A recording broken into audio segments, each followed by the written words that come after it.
Olympic gold, MMA debut, the Gable Steveson experiment begins. All right, so the Gable Steveson era is finally upon us. We've been hearing the whispers for years, and now the Olympic champion is stepping into the cage. But here's the thing, it's for LFA, not the UFC. Is this a calculated slow build for a future superstar, or a sign that maybe the transition isn't as simple as everyone thought?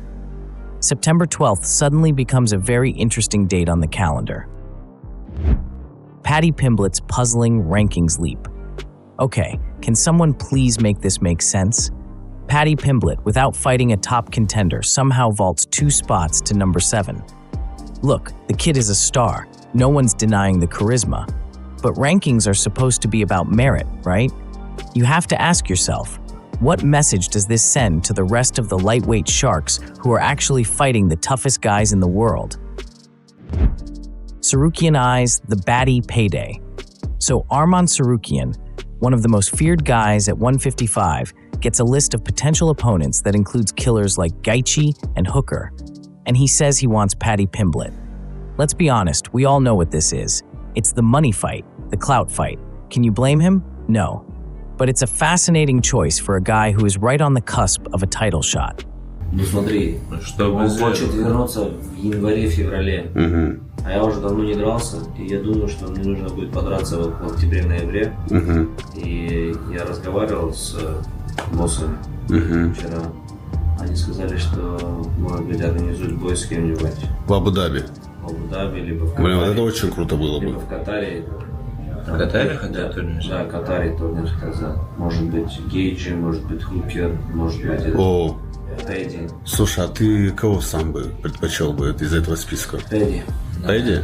Но Падди нацелен на Илью тоже, как и ты. Выход на Илью можно через этот бой, да? Да, аккуратно выйти, по-моему, нокаутируешь, идти дальше.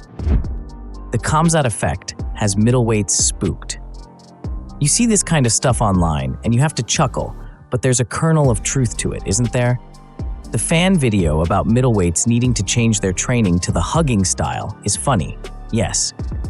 But it speaks to the absolute sea change Khamzat Chimaev represents. He's not just winning, he's changing the very geometry of the division.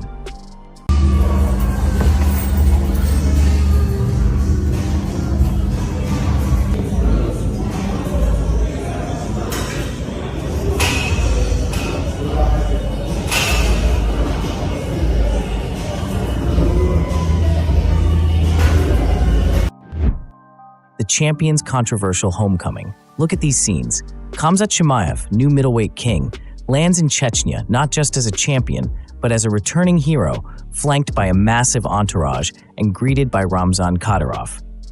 The optics here are powerful and, for many, deeply complicated. This isn't just a fighter going home. This is a statement.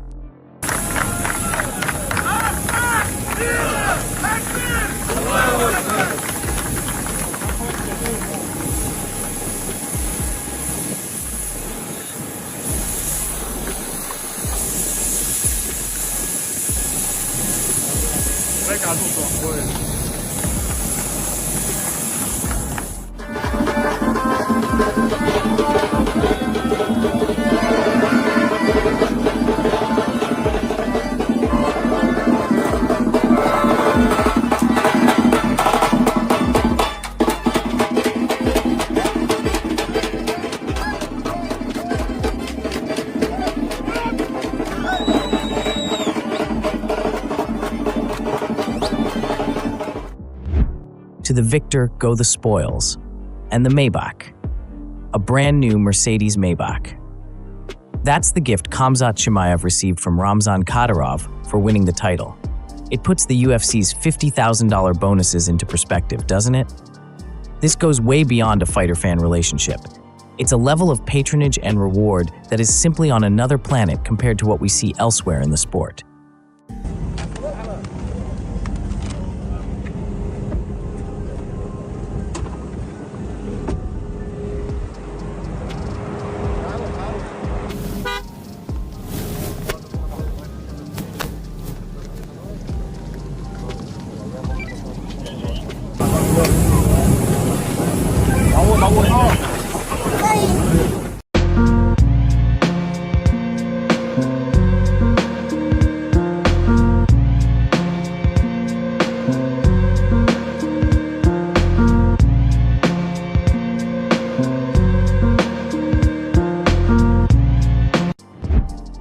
Chimaev credits Kadyrov for saving his career. This is a powerful quote from the new champion. "He brought me back." Khamzat is openly crediting Ramzan Kadyrov with pulling him back from the brink of retirement and promising him the title. It sheds a whole new light on their relationship and the immense influence Kadyrov has on one of the UFC's biggest stars. This story is so much more than what happens inside the cage. Кhamzat, расскажи, пожалуйста, как ты чувствовал поддержку главы региона? Помогла она тебе? Конечно, помогла. Всегда помогал. И, как я после боя сказал, я сам в себя не верил. И когда я сломался, он меня вернул и сказал, если ты будешь тренироваться, и ты станешь чемпионом. И как он сказал, мы вернулись в спорт. Он меня, точнее, вернул в этот спорт, и я стал чемпионом. Альхамдулилlah, благодарю его за это. И он не только меня, наш весь регион поддерживает. И нигде в мире нету такой поддержки, как у нас. Brady puts Garry on blast for dragging his feet. So according to Sean Brady, we were supposed to get him versus Ian Garry headlining in Vancouver, and he's pointing the finger squarely at Garry for it falling apart. You have to wonder, why would a rising star like Ian Garry allegedly drag his feet on a main event slot? Is there an injury, a contract dispute, or does he just not like the matchup? Brady is making it personal now. So I got a call from my manager right around International Fight Week, so at the end of June timeframe, about me and Ian fighting in Chicago. I said yes. Didn't hear anything for weeks. I'm assuming the UFC moved on. Recently, they hit us up. They said me and Ian main event in Vancouver. I said yes immediately. Immediately. Yes, let's go. I've been wanting to fight since May, and these were the only ones I've been offered. Said yes twice. Now, I don't know why Ian fucking was dragging his feet or whatever he was doing, and now they put in RDR and Fluffy. So now, once again, we're sitting and waiting. So, thanks, Ian. Just lost another main event because of you, my man. A prime soldier of God versus today's kings. You just have to love Yoel Romero. The man, with the utmost respect, says in his prime he wouldn't just beat Khamzat and Dricus, he'd beat them by decision. That's the fascinating part. Not a crazy knockout, but a 25-minute strategic dismantling. It's one of the great what-if scenarios in middleweight history, and honestly, who wouldn't have paid to see it? You, peak version of Yoel Romero, peak version, versus Dricus or Khamzat. How it played out? I beat anyone. Both? Yes. By decision? Yeah. Yeah, by decision. Because you respect them, yeah? That's why I said. Thank you. Thank you. God bless you. Romero calls Islam versus Maddalena a coin flip. Interesting take here from a guy who knows a thing or two about fighting, Yoel Romero. He's calling the potential matchup between Islam Makhachev and Jack Maddalena 50-50. Most people would lean heavily towards Islam, but Yoel points to Jack's size, cardio, and power. Is he seeing something the rest of us are missing? What about Islam Makhachev versus Jack Maddalena, who is a new champion in welterweight division?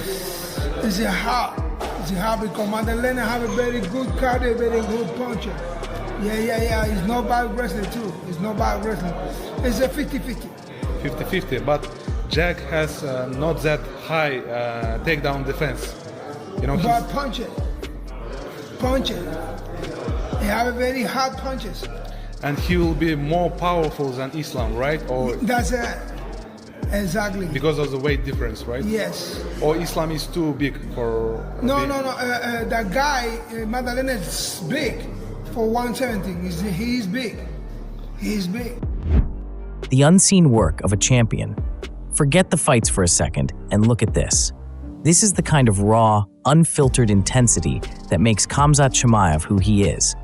It's one thing to see him dominate under the bright lights, but it's another thing to meet him in the octagon. This is the stuff that should truly terrify the rest of the 185-pound division.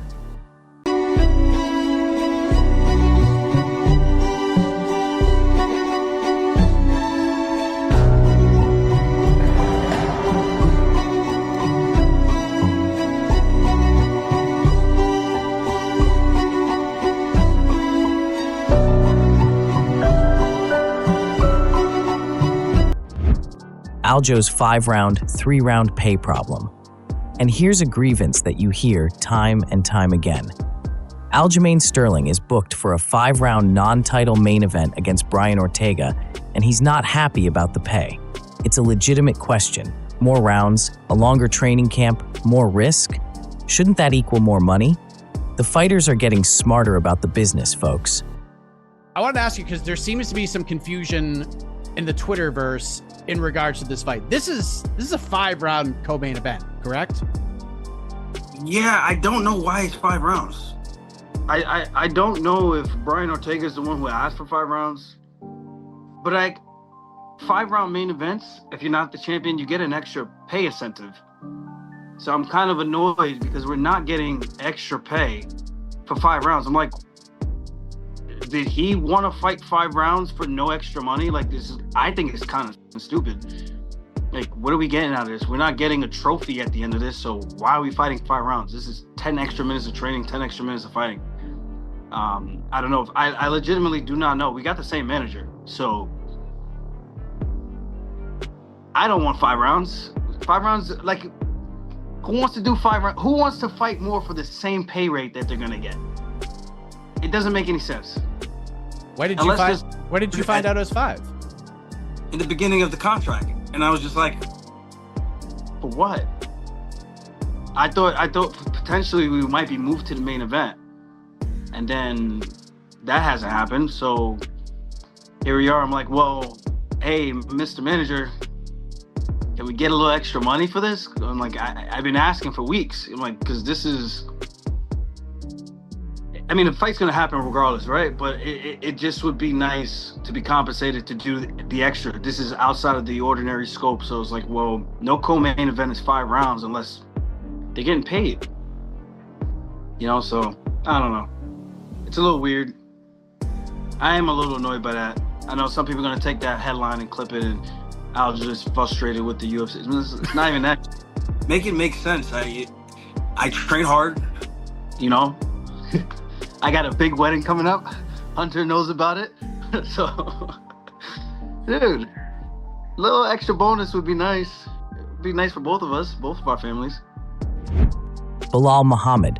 Usman is all-star down, no signature. Belal Muhammad is turning up the heat on Kamaru Usman.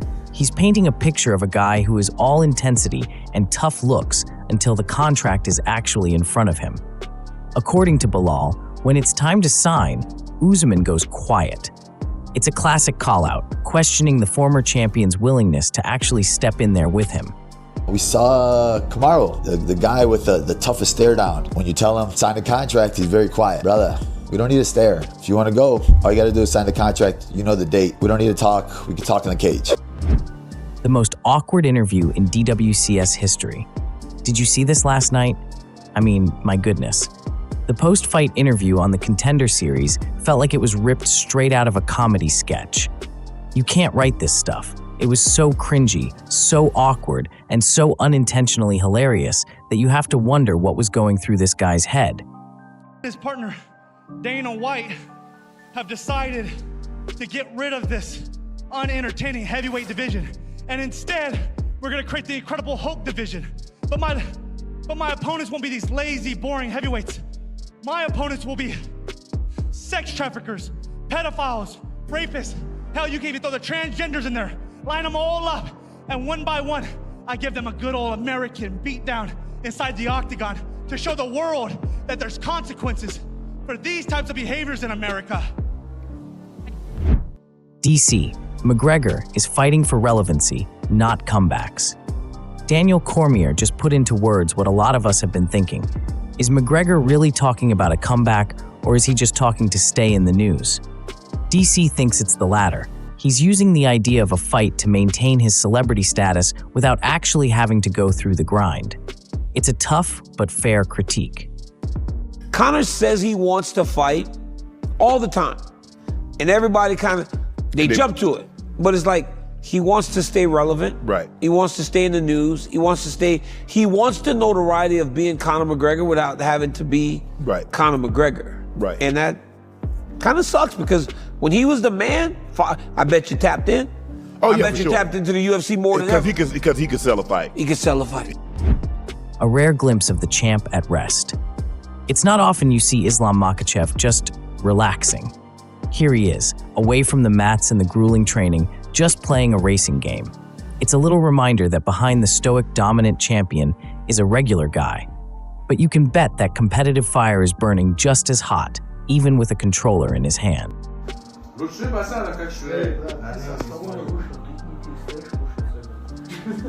Ису, это не твое, оставь.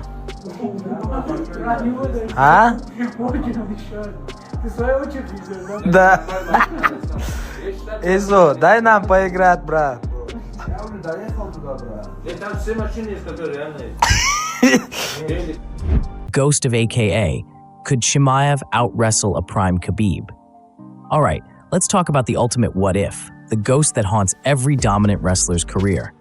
We saw what Khabib did, the suffocating chain wrestling pressure that broke wills. Now we see Khamzat's sheer brute force takedowns. Are we talking about the same thing here?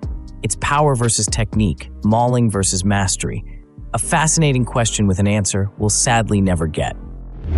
Costa's live tutorial. Is this how you slay a dragon? You gotta love Paulo Costa. Forget breaking down tape.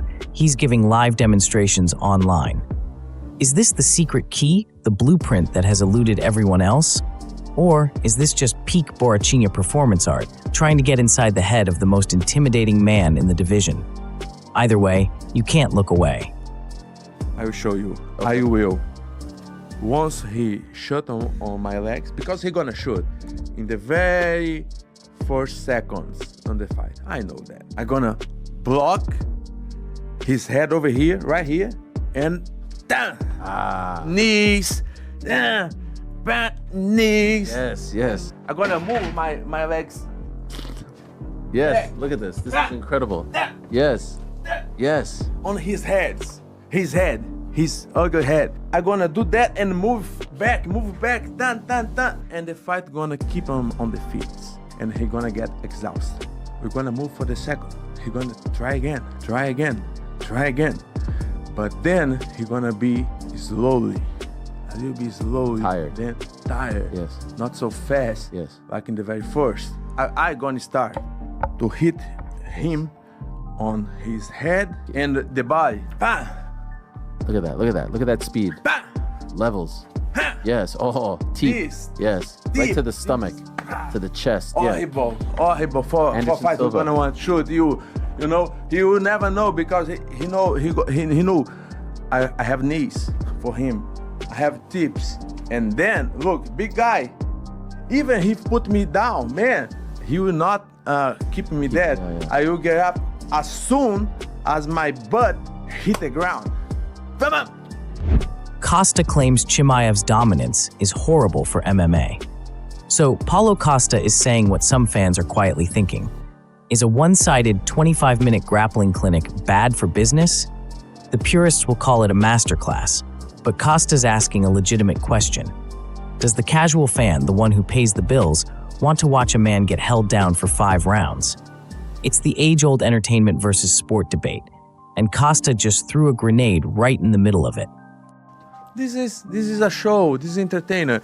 This kind of fight and fighter has a lot of potential to kill this business. Right. You remember a few years ago, I was watching, I was pay attention and follow all the news.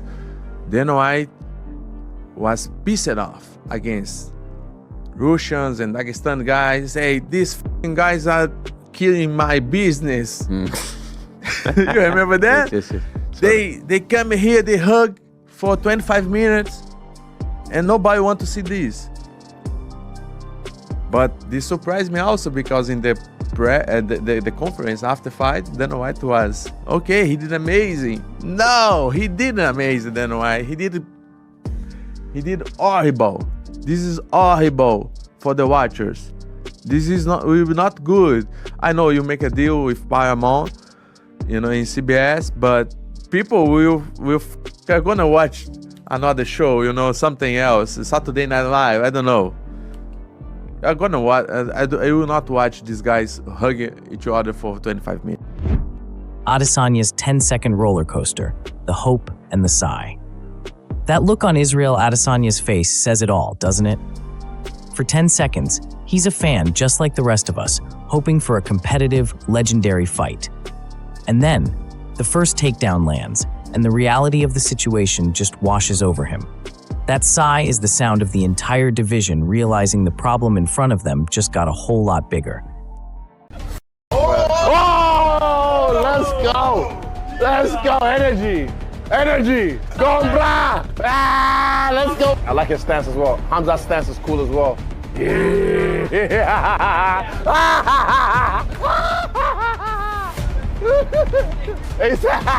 Yeah! He get this, he get this. Here it comes. Southpaw. Take down! I told you! This is the thing, it wasn't even 15 seconds, it wasn't even 10 seconds. A historical mauling, Chimaev by the numbers, 12 takedowns. Let that sink in for a minute. In a title fight, we're talking about numbers that put him in the same sentence as some of the all-time greats in UFC history. This wasn't just a win, it was a statistical beatdown, a complete and total neutralization. We are witnessing a special and, frankly, frightening kind of dominance. Holloway's new fear: will Chimaev steal his record? Max Holloway, Mr. Significant Strikes, the man with a record many thought was untouchable, is looking over his shoulder. And he's not worried about a lightweight, he's worried about a middleweight wrestler. That tells you everything you need to know about the kind of smothering volume Chimaev puts on his opponents. It's a different kind of striking, but the numbers don't lie. Nah, he punching him hard. Now you elbow. Yeah, now you elbow. Plus, he gonna beat me for the most significant strike sliding, bro. He gonna have toes in, bro. No one ever gonna beat him, bro. He gonna have toes in. Unreal. Bro, he's already there, bro. Ngannou puts PFL on blast, a stand for Africa. Here's the thing, this isn't just about Francis missing an event. This is a man of principle making a stand. You name it, PFL Africa, you bring in the biggest African star in combat sports history, and then you fail to feature African talent on the main card? It's a massive misstep, and you have to wonder what this says about the relationship between the Predator and the PFL brass moving forward. This is not a good look. He stated there were 0 African fighters on the PFL Cape Town main card. I hope the PFL Africa debut would have at least had its glory, its moment. The Predator versus the Bronze Bomber. Ngannou wants Wilder next. Just when you thought the heavyweight boxing scene couldn't get more interesting, Francis Ngannou throws his hat back in the ring. And he's not calling for an easy fight. He wants Deontay Wilder, arguably the most terrifying puncher of the last 20 years. Can you imagine the sheer power in that ring? This is the kind of crossover fight that gets everyone, and I mean everyone, talking. Merab, the Machine, is adding new weapons. So the guy who holds the record for takedown attempts is now dedicating his camp to his striking. Think about that for a second. The most relentless cardio and wrestling machine in the division is now sharpening his hands. If Merab Dvalishvili develops legitimate knockout power, what on earth does the rest of the bantamweight division do? Frightening. That when you wake up in the morning, all you gotta do is step in your dreams. When you wake up in the morning, look at your goals. Your goals gonna tell you what time to get up. Are you hearing me? Your goals gonna tell you who you should be hanging out with. And people ask me questions all the time, Eric, should I do this, should I do that? I can't tell you, but your goals gonna tell you how much sleep do you need. You might not need to get up at 3 o'clock in the morning for your goals. I don't know, but your goals are going to define what time you get up, how you live your life, how you move, when you say yes, when you say no. Like when you write your goals down, you will know, no, can't do it. Yep, that's for me. Are you hearing me? So write it down and keep writing it down over and over and over. What do you want? Look, you eat however you want to eat. You do whatever you want to do, right? And you don't know what you want. When you're not clear on what you want, like you get up whenever you feel like it, you don't have no drive, you don't have no passion, and so when people ask me, where your passion come from? Where your drive come from? I know what I want. And every single day, I wake up, boom, and I go pursue it every single day. how far will your will take you this year? Because there's some things in life you're not going to get. They're not coming to you. You got to go take it. There's some stuff that you can't even just earn by doing the good thing, doing the right. Listen to me. There's some stuff, if you're going to get it, you got a will to get it. It will happen. It will come to pass. But it's not going to happen at your desk, like at your job. It's not going to happen in the base. Figgy's back in Rio, a bantamweight collision set. Dyson Figueiredo fighting in Brazil is always an event, and now he gets a very tough test in Montel Jackson. Jackson's on a roll, he's dangerous, and he won't be intimidated by the home crowd. For Figgy, this is a chance to prove he's a real threat at 135, and for Jackson, it's a chance to take out a legend and steal all his momentum. I love this matchmaking. The answer is back. Edgar trades gloves for wraps in BKFC. Wow. Just when you thought Frankie Edgar had ridden off into the sunset, he's coming back for one more fight, and in the bare-knuckle ring of all places. Against Jimmy Rivera, no less. This is a classic New Jersey rivalry, reignited in the most brutal of settings. You have to respect the heart of a fighter like Frankie, who just can't walk away from the fire. The Burns blueprint. Still the only man to stop the storm. In the wake of all this dominance, we have to go back and look at that Gilbert Burns fight, don't we? It remains the one and only time we've seen Khamzat Chimaev look human. The one time his wrestling was neutralized and he was forced into a dogfight. What did Burns do that night that a whole division of middleweights can't seem to figure out? That fight looks more and more impressive every time Chimaev competes. Makhachev heads for the hills. A new challenge awaits. Look at this. Islam Makhachev, the king of the lightweights, isn't resting on his laurels. He's taking his camp to the great outdoors, old school style, as he prepares to move up to 170. This isn't just a fighter changing weight classes. This is a champion looking for new mountains to conquer, literally and figuratively. The welterweight division has officially been put on notice. Все равно посреди всей этой тьмы я вижу людей, которые не ломаются. Я вижу людей, которые не сдаются. The fighting nerd claims he's cracked the code.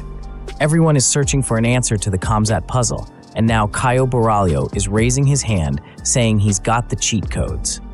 It's one thing to say it, but Borralho's confidence is intriguing.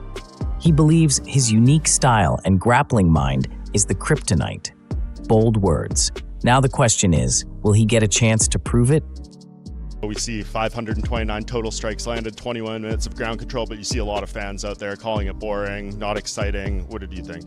I think he did what he always does, but this time he didn't finish. So when a grappler comes and just hug the guys and he doesn't finish, it becomes a boring fight. Spent 1 month in his training camp when he was in All Stars over there, and I know very well how he works, his system and everything.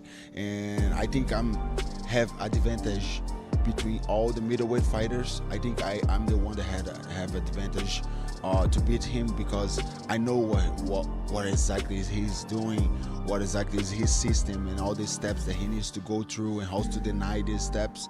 So I'm very respectful for Khamzat. He's like a brother for me, but at this time, at this point, at this level of the competition, it's me and him, you know. This talk maybe Khamzat will turn around for Abu Dhabi. Would you be open to fighting and then fighting again that soon, or would you maybe have him fight someone else, then you get the winner? To be honest, if somebody offered Imavov to fight Khamzat, he would say no right now, because he was mopped in the floor by Khamzat when they trained together. So to be honest with you, if the UFC comes to me right now and say, Imavov, he's a guy that gives us a lot of work. He didn't want to fight on International Fight Week. He called it back up as a leftover. He's like, he don't respect the UFC. So Imavov, Paris, go prepare to fight Khamzat in October. I'm ready. If the UFC offer me this, I would say yes right away. 2 killers, 1 gym. Gaethje and Sandhagen sharpening iron. This is what it's all about. 2 of the most technical and violent strikers in the entire sport, Justin Gaethje and Corey Sandhagen, putting in the work together. When you see footage like this, you're reminded that champions are forged long before they step into the cage. The poor, heavy bags in that gym don't stand a chance.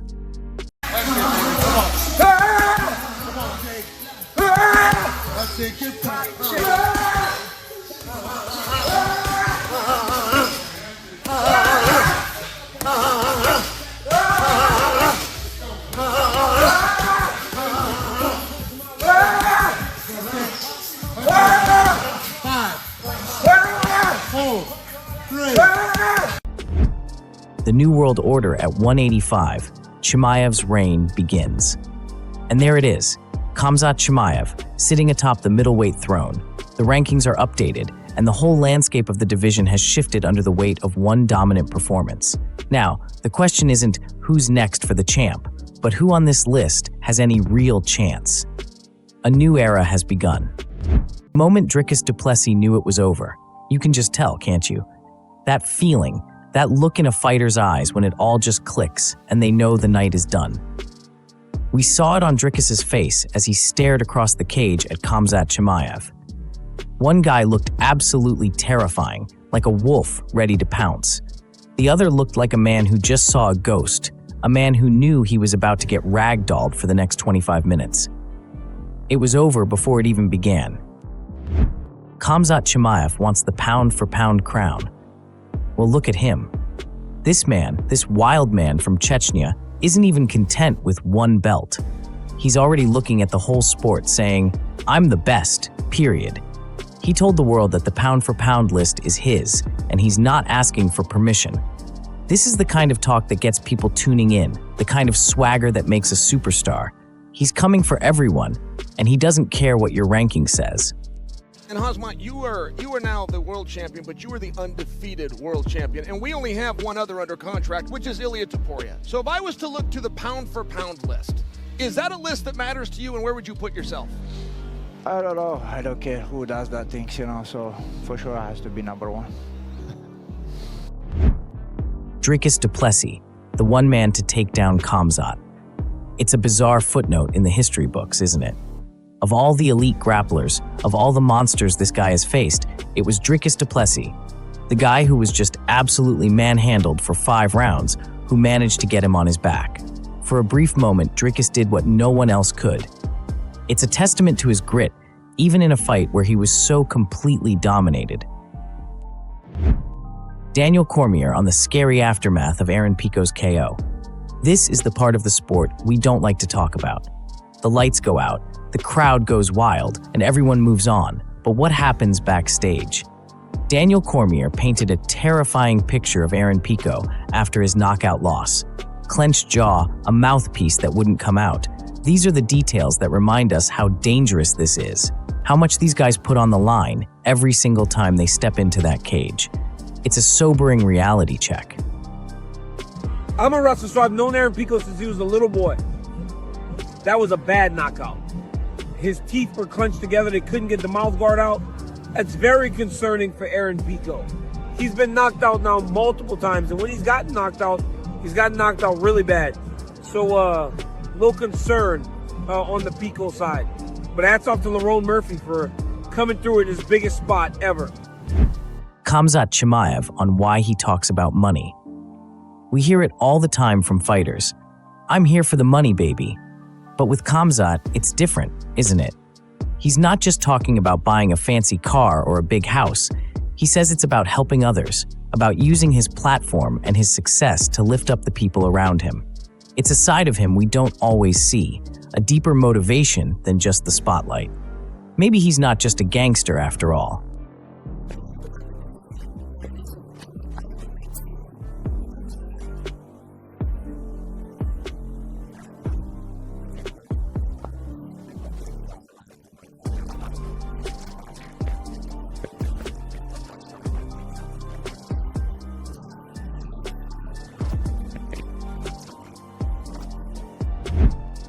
The new guard, UFC champions after UFC 319.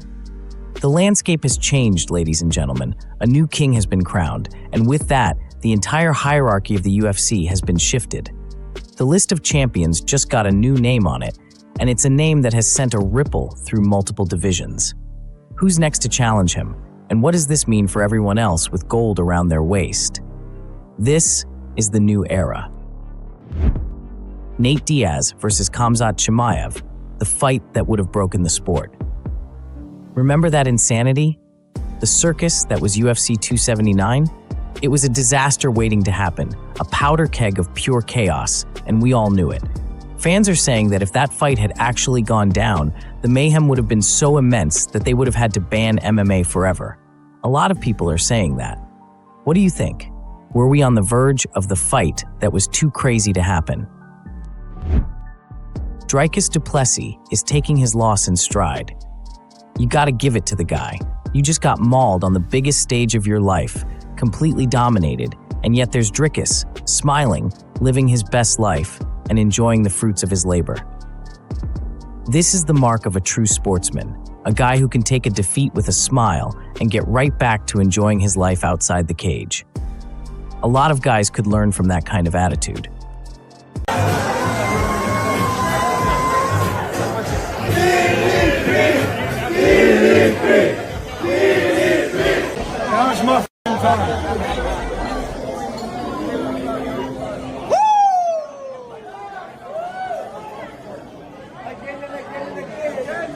Thanks for watching. Smash the like button.